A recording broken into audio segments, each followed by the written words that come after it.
Gandhi, History Until India's Liberation from Colonial Occupation and the Difficult Life He Lived. Part 1. Mohandas Karamchand Gandhi, the 2nd of October 1869, the 30th of January 1948, popularly known as Mahatma Gandhi, was an Indian lawyer, anti-colonial nationalist, and political ethicist who employed nonviolent resistance to lead the successful campaign for India's independence from British rule, and to later inspire movements for civil rights and freedom across the world. The honorific Mahatma, first applied to him in 1914 in South Africa, is now used throughout the world. Born and raised in a Hindu family in coastal Gujarat, Gandhi trained in the law at the Inner Temple, London, and was called to the bar at age 22 in June 1891. After 2 uncertain years in India, where he was unable to start a successful law practice, he moved to South Africa in 1893 to represent an Indian merchant in a lawsuit. He went on to live in South Africa for 21 years. It was here that Gandhi raised a family and first employed nonviolent resistance in a campaign for civil rights. In 1915, aged 45, he returned to India and soon set about organizing peasants, farmers, and urban laborers to protest against excessive land tax and discrimination. Assuming leadership of the Indian National Congress in 1921, Gandhi led nationwide campaigns for easing poverty, expanding women's rights, building religious and ethnic amity, ending untouchability, and, above all, achieving Swaraj or self-rule. Gandhi adopted the short dhoti woven with hand-spun yarn as a mark of identification with India's rural poor. He began to live in a self-sufficient residential community, to eat simple food, and undertake long fasts as a means of both introspection and political protest, bringing anti-colonial nationalism to the common Indians. Gandhi led them in challenging the British-imposed salt tax with the 400 km Dandi Salt March in 1930 and in calling for the British to quit India in 1942. He was imprisoned many times and for many years in both South Africa and India. I am very grateful to the people of Paris for the warm welcome they have given me. Gandhi's vision of an independent India based on religious pluralism was challenged in the early 1940s by a Muslim nationalism which demanded a separate homeland for Muslims within British India. In August 1947, Britain granted independence, but the British Indian Empire was partitioned into 2 dominions, a Hindu-majority India and a Muslim-majority Pakistan. As many displaced Hindus, Muslims, and Sikhs made their way to their new lands, religious violence broke out, especially in the Punjab and Bengal. Abstaining from the official celebration of independence, Gandhi visited the affected areas, attempting to alleviate distress. In the months following, he undertook several hunger strikes to stop the religious violence. The last of these, begun in Delhi on the 12th of January 1948 when he was 78, also had the indirect goal of pressuring India to pay out some cash assets owed to Pakistan. Although the government of India relented, as did the religious rioters, the belief that Gandhi had been too resolute in his defense of both Pakistan and Indian Muslims, especially those besieged in Delhi, spread among some Hindus in India. Among these was Nathuram Godse, a militant Hindu nationalist from western India, who assassinated Gandhi by firing 3 bullets into his chest at an interfaith prayer meeting in Delhi on the 30th of January 1948. Gandhi's birthday, the 2nd of October, is commemorated in India as Gandhi Jayanti, a national holiday, and worldwide as the International Day of Nonviolence. Gandhi is commonly, though not formally, considered the father of the nation in India and was commonly called Bapu. Mohandas Karamchand Gandhi was born on the 2nd of October 1869 into a Gujarati Hindu Madhbania family in Porbandar, a coastal town on the Kathiawar Peninsula and then part of the small princely state of Porbandar in the Kathiawar Agency of the British Raj. His father, Karamchand Udhamchand Gandhi, served as the Dewan of Porbandar state. His family originated from the then village of Kushiana in what was then Junagadh state. Although he only had an elementary education and had previously been a clerk in the state administration,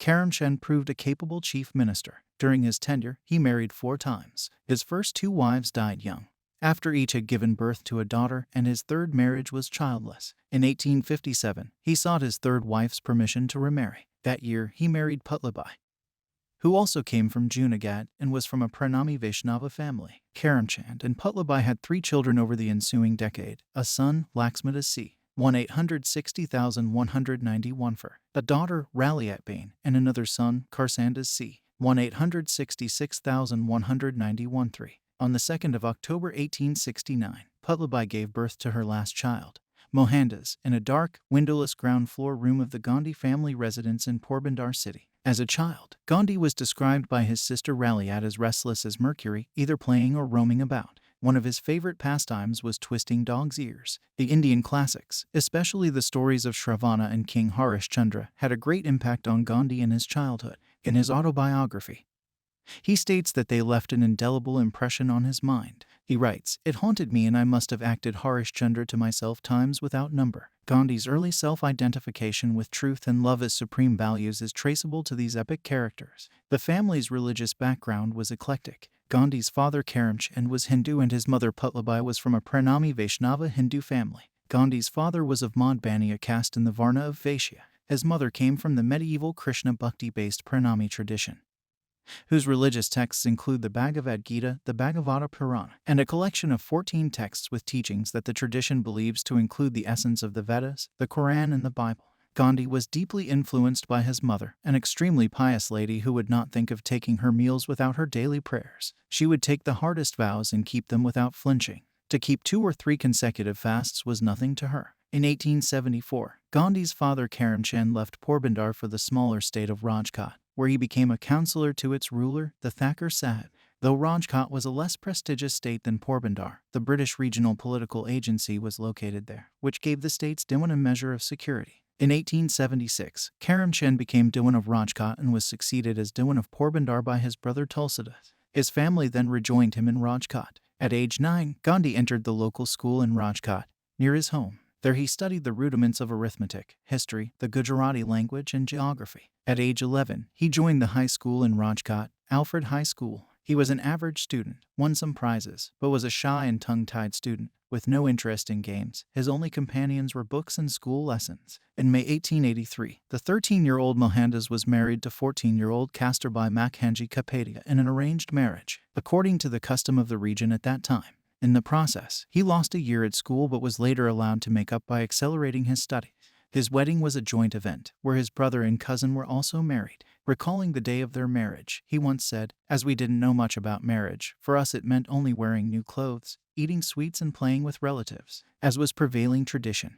The adolescent bride was to spend much time at her parents' house and away from her husband. Writing many years later, Mohandas described with regret the lustful feelings he felt for his young bride. "Even at school I used to think of her, and the thought of nightfall and our subsequent meeting was ever haunting me." He later recalled feeling jealous and possessive of her, such as when she would visit a temple with her girlfriends, and being sexually lustful in his feelings for her. In late 1885, Gandhi's father Karamchand died. Gandhi, then 16 years old, and his wife of age 17 had their first baby, who survived only a few days. The 2 deaths anguished Gandhi. The Gandhi couple had 4 more children, all sons: Harilal, born in 1888, Manilal, born in 1892, Ramdas, born in 1897, and Devdas, born in 1900. In November 1887, the 18-year-old Gandhi graduated from high school in Ahmedabad. In January 1888, he enrolled at Samaldas College in Bhavnagar State, then the sole degree-granting institution of higher education in the region.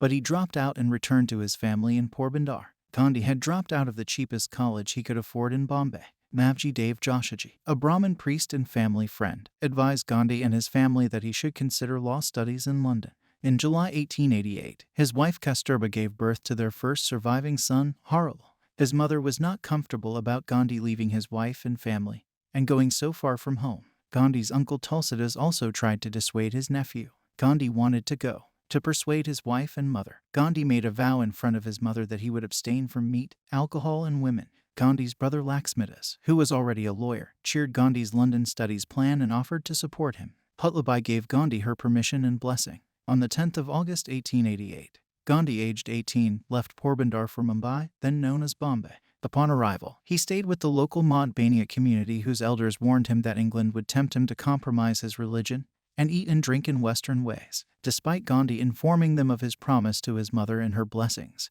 he was excommunicated from his caste. Gandhi ignored this, and on the 4th of September, he sailed from Bombay to London, with his brother seeing him off. Gandhi attended University College, London, a constituent college of the University of London. At UCL, he studied law and jurisprudence and was invited to enroll at Inner Temple with the intention of becoming a barrister. His childhood shyness and self-withdrawal had continued through his teens. He retained these traits when he arrived in London, but joined a public speaking practice group and overcame his shyness sufficiently to practice law. He demonstrated a keen interest in the welfare of London's impoverished dockland communities. In 1889, a bitter trade dispute broke out in London, with dockers striking for better pay and conditions, and seamen, shipbuilders, factory girls, and others joining the strike in solidarity. The strikers were successful, in part due to the mediation of Cardinal Manning, leading Gandhi and an Indian friend to make a point of visiting the cardinal and thanking him for his work. Gandhi's time in London was influenced by the vow he had made to his mother. He tried to adopt English customs, including taking dancing lessons. However, he did not appreciate the bland vegetarian food offered by his landlady and was frequently hungry until he found one of London's few vegetarian restaurants. Influenced by Henry Salt's writing, he joined the London Vegetarian Society and was elected to its executive committee under the aegis of its president and benefactor Arnold Hills. An achievement while on the committee was the establishment of a Bayswater chapter. Some of the vegetarians he met were members of the Theosophical Society, which had been founded in 1875 to further universal brotherhood, and which was devoted to the study of Buddhist and Hindu literature. They encouraged Gandhi to join them in reading the Bhagavad Gita both in translation as well as in the original. Gandhi had a friendly and productive relationship with Hills, but the two men took a different view on the continued LVS membership of fellow committee member Thomas Allinson. Their disagreement is the first known example of Gandhi challenging authority. Despite his shyness and temperamental disinclination towards confrontation, Allinson had been promoting newly available birth control methods, but Hills disapproved of these, believing they undermined public morality. He believed vegetarianism to be a moral movement and that Allinson should therefore no longer remain a member of the LVS. Gandhi shared Hill's views on the dangers of birth control, but defended Allinson's right to differ. It would have been hard for Gandhi to challenge Hills. Hills was 12 years his senior and, unlike Gandhi, highly eloquent. He bankrolled the LVS and was a captain of industry with his Thames Ironworks company, employing more than 6,000 people in the East End of London. He was also a highly accomplished sportsman who later founded the football club West Ham United. In his 1927 autobiography, Vol. I, Gandhi wrote, "The question deeply interested me. I had a high regard for Mr. Hills and his generosity, but I thought it was quite improper to exclude a man from a vegetarian society simply because he refused to regard Puritan morals as one of the objects of the society." A motion to remove Allinson was raised, and was debated and voted on by the committee. Gandhi's shyness was an obstacle to his defense of Allinson at the committee meeting. He wrote his views down on paper, but shyness prevented him from reading out his arguments. So Hills, the president, asked another committee member to read them out for him. Although some other members of the committee agreed with Gandhi, the vote was lost and Allinson excluded. There were no hard feelings, with Hills proposing the toast at the LVS farewell dinner in honor of Gandhi's return to India. Gandhi, at age 22, was called to the bar in June 1891 and then left London for India, where he learned that his mother had died while he was in London and that his family had kept the news from him. His attempts at establishing a law practice in Bombay failed because he was psychologically unable to cross-examine witnesses. He returned to Rajkot to make a modest living drafting petitions for litigants, but he was forced to stop when he ran afoul of a British officer, Sam Sunny. In 1893, a Muslim merchant in Kathiawar named Dada Abdullah contacted Gandhi. Abdullah owned a large, successful shipping business in South Africa. His distant cousin in Johannesburg needed a lawyer, and they preferred someone with Kathiawari heritage. Gandhi inquired about his pay for the work. They offered a total salary of £105 plus travel expenses. He accepted it, knowing that it would be at least a one-year commitment in the colony of Natal, South Africa, also a part of the British Empire. In April 1893, Gandhi, aged 23, set sail for South Africa to be the lawyer for Abdullah's cousin. He spent 21 years in South Africa, where he developed his political views, ethics, and politics. Immediately upon arriving in South Africa, Gandhi faced discrimination because of his skin color and heritage. Like all people of color, he was not allowed to sit with European passengers in the stagecoach and told to sit on the floor near the driver, then beaten when he refused. Elsewhere, he was kicked into a gutter for daring to walk near a house. In another instance, thrown off a train at Pietermaritzburg after refusing to leave the first class. He sat in the train station, shivering all night and pondering if he should return to India or protest for his rights. He chose to protest and was allowed to board the train the next day. In another incident, the magistrate of a Durban court ordered Gandhi to remove his turban, which he refused to do. Indians were not allowed to walk on public footpaths in South Africa. Gandhi was kicked by a police officer out of the footpath onto the street without warning. When Gandhi arrived in South Africa, according to Herman, he thought of himself as a Briton first and an Indian second. However, the prejudice against him and his fellow Indians from British people that Gandhi experienced and observed deeply bothered him. He found it humiliating, struggling to understand how some people can feel honor or superiority, or pleasure in such inhumane practices. Gandhi began to question his people's standing in the British Empire. The Abdullah case that had brought him to South Africa concluded in May 1894, and the Indian community organized a farewell party for Gandhi as he prepared to return to India. However, a new natal government discriminatory proposal led to Gandhi extending his original period of stay in South Africa. He planned to assist Indians in opposing a bill to deny them the right to vote, a right then proposed to be an exclusive European right. He asked Joseph Chamberlain, the British colonial secretary, to reconsider his position on this bill. Though unable to halt the bill's passage, his campaign was successful in drawing attention to the grievances of Indians in South Africa. He helped found the Natal Indian Congress in 1894, and through this organization, he molded the Indian community of South Africa into a unified political force. In January 1897, when Gandhi landed in Durban, a mob of white settlers attacked him and he escaped only through the efforts of the wife of the police superintendent. However, he refused to press charges against any member of the mob. During the Boer War, Gandhi volunteered in 1900 to form a group of stretcher bearers as the Natal Indian Ambulance Corps. According to Arthur Herman, Gandhi wanted to disprove the British colonial stereotype that Hindus were not fit for manly activities involving danger and exertion, unlike the Muslim martial races. Gandhi raised 1,100 Indian volunteers to support British combat troops against the Boers. They were trained and medically certified to serve on the front lines. They were auxiliaries at the Battle of Colenso to a white volunteer ambulance corps. At the Battle of Spion Kop, Gandhi and his bearers moved to the front line and had to carry wounded soldiers for miles to a field hospital because the terrain was too rough for the ambulances. Gandhi and 37 other Indians received the Queen's South Africa Medal. In 1906, the Transvaal government promulgated a new act compelling registration of the colony's Indian and Chinese populations. At a mass protest meeting held in Johannesburg on the 11th of September that year, Gandhi adopted his still-evolving methodology of satyagraha, or nonviolent protest, for the first time. According to Anthony Parel, Gandhi was also influenced by the Tamil moral text Thirukkural after Leo Tolstoy mentioned it in their correspondence that began with a letter to a Hindu. Gandhi urged Indians to defy the new law and to suffer the punishments for doing so. Gandhi's ideas of protests, persuasion skills, and public relations had emerged. He took these back to India in 1915. Gandhi focused his attention on Indians while in South Africa. He initially was not interested in politics. This changed, however, after he was discriminated against and bullied, such as by being thrown out of a train coach because of his skin color by a white train official. After several such incidents with whites in South Africa, Gandhi's thinking and focus changed, and he felt he must resist this and fight for rights. He entered politics by forming the Natal Indian Congress. According to Ashwin Desai and Ghulam Vaught, Gandhi's views on racism are contentious and, in some cases, distressing to those who admire him. Gandhi suffered persecution from the beginning in South Africa. Like with other colored people, white officials denied him his rights, and the press and those in the streets bullied and called him a parasite, semi-barbarous, canker, squalid coolie, yellow man, and other epithets. People would spit on him as an expression of racial hate. While in South Africa, Gandhi focused on racial persecution of Indians but ignored those of Africans. In some cases, state Desai and Vaught, his behavior was one of being a willing part of racial stereotyping and African exploitation.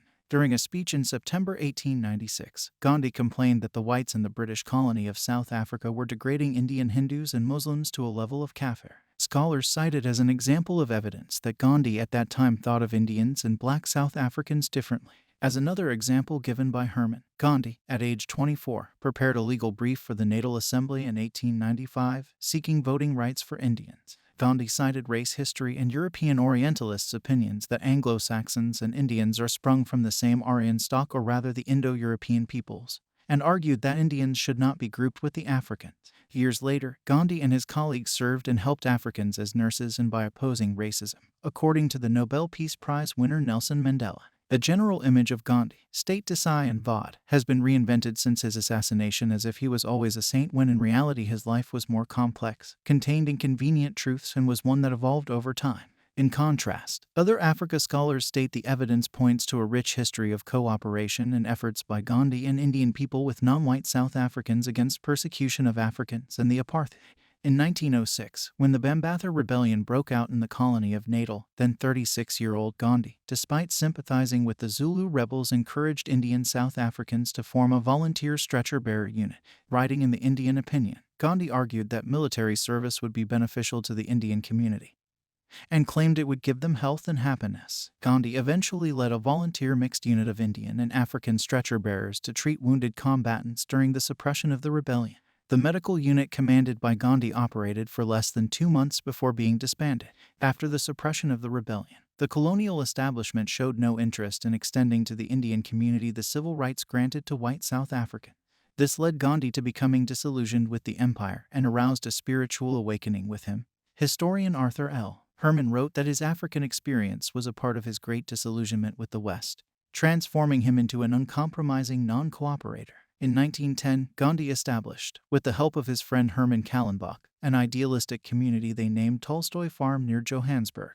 There he nurtured his policy of peaceful resistance. In the years after black South Africans gained the right to vote in South Africa, Gandhi was proclaimed a national hero with numerous monuments. At the request of Gopal Krishna Gokhale, conveyed to him by C.F. Andrews, Gandhi returned to India in 1915. He brought an international reputation as a leading Indian nationalist, theorist and community organizer. Gandhi joined the Indian National Congress and was introduced to Indian issues, politics and the Indian people primarily by Gokhale. Gokhale was a key leader of the Congress Party, best known for his restraint and moderation, and his insistence on working inside the system. Gandhi took Gokhale's liberal approach based on British Whiggish traditions and transformed it to make it look Indian. Gandhi took leadership of the Congress in 1920 and began escalating demands until on the 26th of January 1930 the Indian National Congress declared the independence of India. The British did not recognize the declaration, but negotiations ensued, with the Congress taking a role in provincial government in the late 1930s. Gandhi and the Congress withdrew their support of the Raj when the Viceroy declared war on Germany in September 1939 without consultation. Tensions escalated until Gandhi demanded immediate independence in 1942, and the British responded by imprisoning him and tens of thousands of Congress leaders. Meanwhile, the Muslim League did cooperate with Britain and moved, against Gandhi's strong opposition, to demands for a totally separate Muslim state of Pakistan. In August 1947, the British partitioned the land with India and Pakistan, each achieving independence on terms that Gandhi disapproved. In April 1918, during the latter part of World War I, the Viceroy invited Gandhi to a war conference in Delhi. Gandhi agreed to actively recruit Indians for the war effort. In contrast to the Zulu War of 1906 and the outbreak of World War I in 1914, when he recruited volunteers for the Ambulance Corps, this time Gandhi attempted to recruit combatants. In a June 1918 leaflet entitled Appeal for Enlistment, Gandhi wrote, to bring about such a state of things we should have the ability to defend ourselves. That is, the ability to bear arms and to use them. If we want to learn the use of arms with the greatest possible dispatch, it is our duty to enlist ourselves in the army. He did, however, stipulate in a letter to the Viceroy's private secretary that he personally will not kill or injure anybody, friend or foe. Gandhi's war recruitment campaign brought into question his consistency on nonviolence. Gandhi's private secretary noted that the question of the consistency between his creed of ahimsa and his recruiting campaign was raised not only then but has been discussed ever since. Gandhi's first major achievement came in 1917 with the Champaran agitation in Bihar. The Champaran agitation pitted the local peasantry against largely Anglo-Indian plantation owners who were backed by the local administration.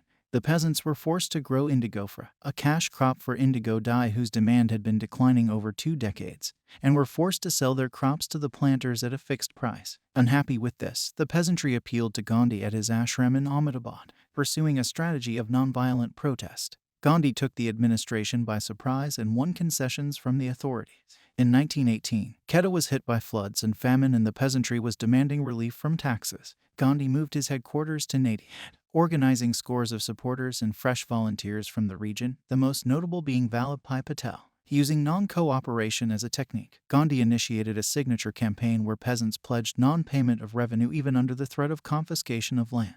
A social boycott of Mamlatdars and Talukdars accompanied the agitation. Gandhi worked hard to win public support for the agitation across the country. For 5 months, the administration refused, but by the end of May 1918, the government gave way on important provisions and relaxed the conditions of payment of revenue tax until the famine ended. In Quetta, Vallabhbhai Patel represented the farmers in negotiations with the British, who suspended revenue collection and released all the prisoners. In 1919, following World War I, Gandhi sought political cooperation from Muslims in his fight against British imperialism by supporting the Ottoman Empire that had been defeated in the World War. Before this initiative of Gandhi, communal disputes and religious riots between Hindus and Muslims were common in British India, such as the riots of 1917-18.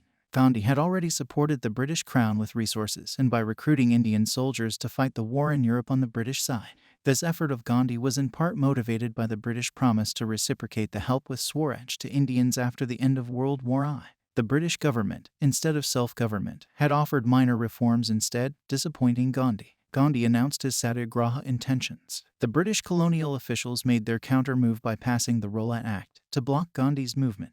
The act allowed the British government to treat civil disobedience participants as criminals and gave it the legal basis to arrest anyone for preventive indefinite detention, incarceration without judicial review or any need for a trial. Gandhi felt that Hindu-Muslim cooperation was necessary for political progress against the British. He leveraged the Khilafat movement, wherein Sunni Muslims in India, their leaders such as the sultans of princely states in India and Ali brothers championed the Turkish Caliph as a solidarity symbol of Sunni Islamic community. They saw the Caliph as their means to support Islam and the Islamic law after the defeat of Ottoman Empire in World War I. Gandhi's support to the Khilafat movement led to mixed results. It initially led to a strong Muslim support for Gandhi. However, the Hindu leaders including Rabindranath Tagore questioned Gandhi's leadership because they were largely against recognizing or supporting the Sunni Islamic Caliph in Turkey. The increasing Muslim support for Gandhi, after he championed the Caliph's cause, temporarily stopped the Hindu-Muslim communal violence. It offered evidence of intercommunal harmony in joint Rowlatt Satyagraha demonstration rallies, raising Gandhi's stature as the political leader to the British. His support for the Khilafat movement also helped him sideline Muhammad Ali Jinnah,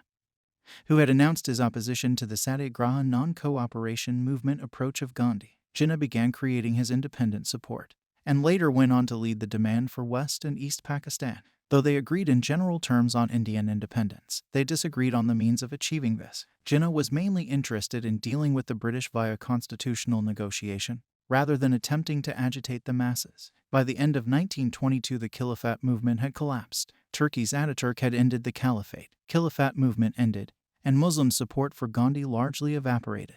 Muslim leaders and delegates abandoned Gandhi and his Congress. Hindu-Muslim communal conflicts reignited. Deadly religious riots reappeared in numerous cities, with 91 in united provinces of Agra and out alone. With his book Hind Swaraj, Gandhi, aged 40, declared that British rule was established in India with the cooperation of Indians and had survived only because of this cooperation. If Indians refused to cooperate, British rule would collapse and Swaraj would come. In February 1919, Gandhi cautioned the Viceroy of India with a cable communication that if the British were to pass the Rowlatt Act, he would appeal to Indians to start civil disobedience. The British government ignored him and passed the law, stating it would not yield to threats. The Satyagraha civil disobedience followed, with people assembling to protest the Rowlatt Act. On the 30th of March 1919, British law officers opened fire on an assembly of unarmed people, peacefully gathered, participating in Satyagraha in Delhi. People rioted in retaliation. On the 6th of April 1919, a Hindu festival day, he asked a crowd to remember not to injure or kill British people, but to express their frustration with peace, to boycott British goods and burn any British clothing they owned. He emphasized the use of non-violence to the British and towards each other, even if the other side used violence. Communities across India announced plans to gather in greater numbers to protest. Government warned him to not enter Delhi. Gandhi defied the order. On the 9th of April, Gandhi was arrested. People rioted. On the 13th of April 1919, people including women with children gathered in an Amritsar park, and British Indian Army officer Reginald Dyer surrounded them and ordered troops under his command to fire on them. The resulting Jallianwala Bagh massacre of hundreds of Sikh and Hindu civilians enraged the subcontinent, but was supported by some Britons and parts of the British media as a necessary response. Gandhi in Ahmedabad, on the day after the massacre in Amritsar, did not criticize the British and instead criticized his fellow countrymen for not exclusively using love to deal with the hate of the British government. Gandhi demanded that the Indian people stop all violence, stop all property destruction, and went on fast to death to pressure Indians to stop their rioting. The massacre and Gandhi's non-violent response to it moved many, but also made some Sikhs and Hindus upset that Dyer was getting away with murder. Investigation committees were formed by the British, which Gandhi asked Indians to boycott. The unfolding events, the massacre and the British response, led Gandhi to the belief that Indians will never get a fair equal treatment under British rulers, and he shifted his attention to Swaraj and political independence for India. In 1921, Gandhi was the leader of the Indian National Congress. He reorganized the Congress, with Congress now behind him, and Muslim support triggered by his backing the Khilafat movement to restore the Caliph in Turkey. Gandhi had the political support and the attention of the British Raj. Gandhi expanded his nonviolent non-cooperation platform to include the Swadeshi policy, the boycott of foreign-made goods, especially British goods. Linked to this was his advocacy that khadi be worn by all Indians instead of British-made textiles. Gandhi exhorted Indian men and women,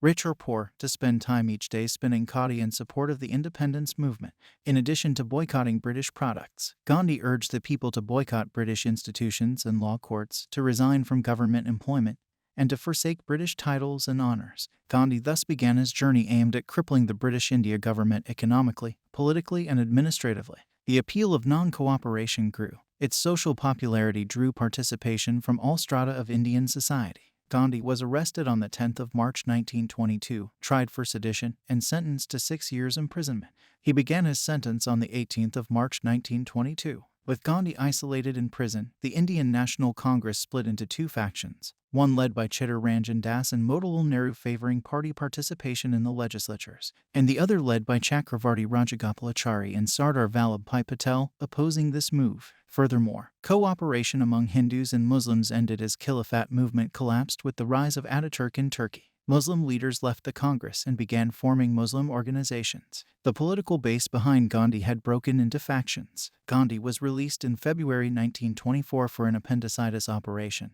having served only 2 years. After his early release from prison for political crimes in 1924, over the second half of the 1920s Gandhi continued to pursue Swaraj. He pushed through a resolution at the Calcutta Congress in December 1928 calling on the British government to grant India Dominion status or face a new campaign of non-cooperation with complete independence for the country as its goal. After his support for World War I with Indian combat troops, and the failure of Khilafat movement in preserving the rule of Caliph in Turkey, followed by a collapse in Muslim support for his leadership, some such as Subhas Chandra Bose and Bhagat Singh questioned his values and non-violent approach. While many Hindu leaders championed a demand for immediate independence, Gandhi revised his own call to a 1-year wait instead of 2. The British did not respond favorably to Gandhi's proposal. British political leaders such as Lord Birkenhead and Winston Churchill announced opposition to the appeasers of Gandhi in their discussions with European diplomats who sympathized with Indian demand.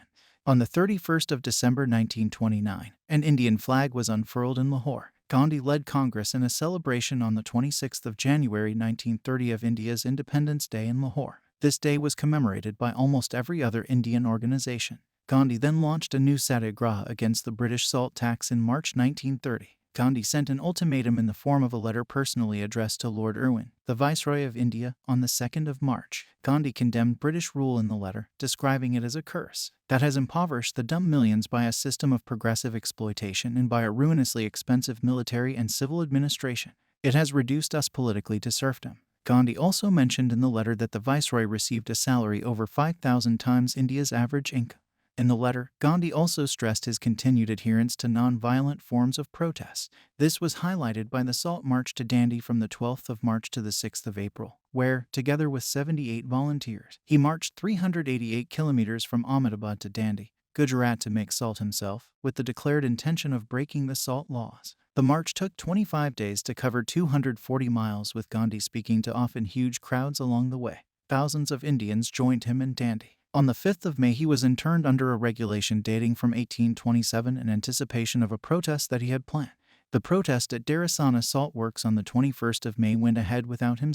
A horrified American journalist, Webb Miller, described the British response thus: "In complete silence the Gandhi men drew up and halted 100 yards from the stockade. A picked column advanced from the crowd, waded the ditches and approached the barbed wire stockade. At a word of command, scores of native policemen rushed upon the advancing marchers and rained blows on their heads with their steel-shot lathis. Not one of the marchers even raised an arm to fend off blows. They went down like ninepins. From where I stood I heard the sickening whack of the clubs on unprotected skulls. Those struck down fell sprawling, unconscious or writhing with fractured skulls or broken shoulders. This went on for hours until some 300 or more protesters had been beaten, many seriously injured and 2 killed. At no time did they offer any resistance. This campaign was one of his most successful at upsetting British hold on India. Britain responded by imprisoning over 60,000 people. Congress estimates, however, put the figure at 90,000. Among them was one of Gandhi's lieutenants, Jawaharlal Nehru. According to Sarma, Gandhi recruited women to participate in the salt tax campaigns and the boycott of foreign products, which gave many women a new self-confidence and dignity in the mainstream of Indian public life. However, other scholars such as Marilyn French state that Gandhi barred women from joining his civil disobedience movement because he feared he would be accused of using women as a political shield. When women insisted on joining the movement and participating in public demonstrations, Gandhi asked the volunteers to get permissions of their guardians, and only those women who can arrange child care should join him. Regardless of Gandhi's apprehensions and views, Indian women joined the Salt March by the thousands to defy the British salt taxes and monopoly on salt mining. After Gandhi's arrest, the women marched and picketed shops on their own, accepting violence and verbal abuse from British authorities for the cause in the manner Gandhi inspired. Indian Congress in the 1920s appealed to Andhra Pradesh peasants by creating Telugu language plays that combined Indian mythology and legends, linked them to Gandhi's ideas, and portrayed Gandhi as a messiah, a reincarnation of ancient and medieval Indian nationalist leaders and saints. The plays built support among peasants steeped in traditional Hindu culture, according to Murali, and this effort made Gandhi a folk hero in Telugu-speaking villages, a sacred messiah-like figure. According to Dennis Dalton, it was Gandhi's ideas that were responsible for his wide following. Gandhi criticized Western civilization as one driven by brute force and immorality, contrasting it with his categorization of Indian civilization as one driven by soul force and morality. Gandhi captured the imagination of the people of his heritage with his ideas about winning hate with love. These ideas are evidenced in his pamphlets from the 1890s. In South Africa, where too he was popular among the Indian indentured workers. After he returned to India, people flocked to him because he reflected their values. He used terminology and phrases such as Rama Rajya from Ramayana, Prahlada as a paradigmatic icon, and such cultural symbols as another facet of Swaraj and Satyagraha. During his lifetime, these ideas sounded strange outside India, but they readily and deeply resonated with the culture and historic values of his people. The government, represented by Lord Irwin, decided to negotiate with Gandhi. The Gandhi-Irwin Pact was signed in March 1931. The British government agreed to free all political prisoners in return for the suspension of the civil disobedience movement. According to the pact, Gandhi was invited to attend the Round Table Conference in London for discussions and as the sole representative of the Indian National Congress. The conference was a disappointment to Gandhi and the nationalists. Gandhi expected to discuss India's independence, while the British side focused on the Indian princes and Indian minorities rather than on a transfer of power. Lord Irwin's successor, Lord Wellington, took a hard line against India as an independent nation, began a new campaign of controlling and subduing the nationalist movement. Gandhi was again arrested, and the government tried and failed to negate his influence by completely isolating him from his followers. In Britain, Winston Churchill, a prominent conservative politician who was then out of office but later became its prime minister, became a vigorous and articulate critic of Gandhi and opponent of his long-term plans. Churchill often ridiculed Gandhi, saying in a widely reported 1931 speech, "It is alarming and also nauseating to see Mr. Gandhi, a seditious Middle Temple lawyer, now posing as a fakir of a type well known in the East, striding half-naked up the steps of the vice-regal palace to parley on equal terms with the representative of the King Emperor." Churchill's bitterness against Gandhi grew in the 1930s. He called Gandhi as the one who was seditious in aim, whose evil genius and multiform menace was attacking the British Empire. Churchill called him a dictator, a Hindu Mussolini, fomenting a race war, trying to replace the Raj with Brahmin cronies, playing on the ignorance of Indian masses, all for selfish gain. Churchill attempted to isolate Gandhi, and his criticism of Gandhi was widely covered by European and American press. It gained Churchill's sympathetic support, but it also increased support for Gandhi among Europeans. The developments heightened Churchill's anxiety that the British themselves would give up out of pacifism and misplaced conscience. During the discussions between Gandhi and the British government over 1931-32 at the Round Table Conferences, Gandhi, now aged about 62, sought constitutional reforms as a preparation to the end of colonial British rule and begin the self-rule by Indians. The British side sought reforms that would keep the Indian subcontinent as a colony. The British negotiators proposed constitutional reforms on a British Dominion model that established separate electorates based on religious and social divisions. The British questioned the Congress Party and Gandhi's authority to speak for all of India. They invited Indian religious leaders, such as Muslims and Sikhs, to press their demands along religious lines, as well as B.R. Ambedkar as the representative leader of the untouchables. Gandhi vehemently opposed a constitution that enshrined rights or representations based on communal divisions, because he feared that it would not bring people together but divide them, perpetuate their status, and divert the attention from India's struggle to end the colonial rule. The Second Round Table Conference was the only time he left India between 1914 and his death in 1948. He declined the government's offer of accommodation in an expensive West End hotel, preferring to stay in the East End, to live among working-class people as he did in India. He based himself in a small cell bedroom at Kingsley Hall for the 3-month duration of his stay and was enthusiastically received by East Enders. During this time he renewed his links with the British vegetarian movement. An admiring East End crowd gathers to witness the arrival of Mahatma Gandhi, 1931. After Gandhi returned from the Second Round Table Conference, he started a new satyagraha. He was arrested and imprisoned at the hjoed jail, Pune. While he was in prison, the British government enacted a new law that granted untouchables a separate electorate.